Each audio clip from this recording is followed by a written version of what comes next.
Isaiah 14, the chapter actually begins by telling you who Isaiah is talking to. He's talking about the king of Babylon. Now, we need to take context very seriously. Yet, when we get to the mid portion of the chapter, we have this familiar section, "How you have fallen from heaven, O morning star, son of the dawn. You have been cast down to the earth, you who once laid low the nations. You said in your heart, I will ascend to heaven. I will raise my throne above the stars of God. I will sit enthroned on the mount of assembly, on the utmost heights of the sacred mountain. I will ascend above the tops of the clouds. I will make myself like the Most High. But you are brought down to the grave, to the depths of the pit." Some have read that and interpreted it to be a reference to the fall of Satan.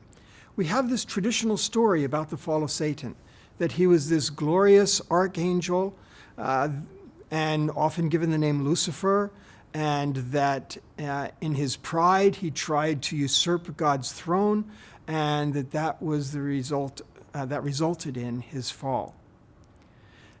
And it's places like Isaiah 14 where that story has been derived. But we have to ask carefully whether that's appropriate. Again, I repeat, the chapter itself says that it's talking about the king of Babylon. Part of the confusion comes in that the King James Version, in verse 12, talked about how you have fallen from heaven, O Lucifer. So no wonder that people should think that that refers to the fall of Satan. The difficulty is the word Lucifer comes from a Latin term, luciferos. It's a term that was used by Jerome when he translated Isaiah into Latin from the Hebrew Old Testament. Jerome understood that the word referred to Venus as a shining star.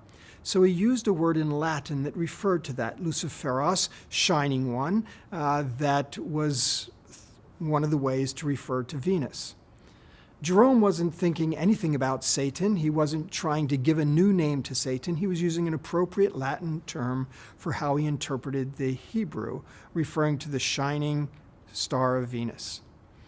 As time went on, the centuries after Jerome, people began to interpret Isaiah 14 as if it were referring to Satan, without really a lot of good reasons, and then picked up Jerome's term, luciferos, as a proper name, Lucifer, referring to Satan. And that's how that name came to be associated with Satan.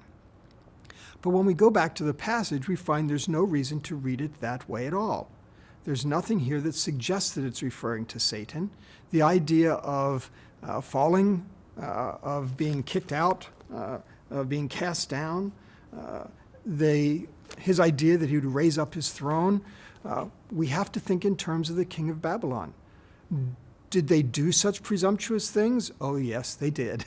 We have plenty of Babylonian and Assyrian inscriptions that talk about these kinds of attitudes.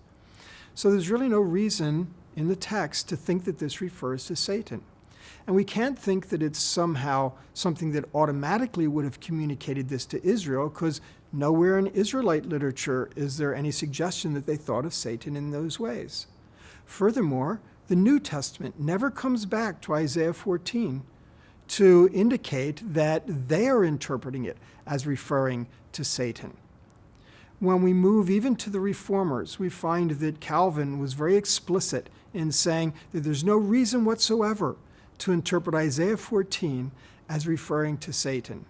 Yet somehow, probably through the influence of Milton and Paradise Lost, the perception remains, and it's a popular way of interpreting that has hung on in Christian culture, and it's time for it to be set aside.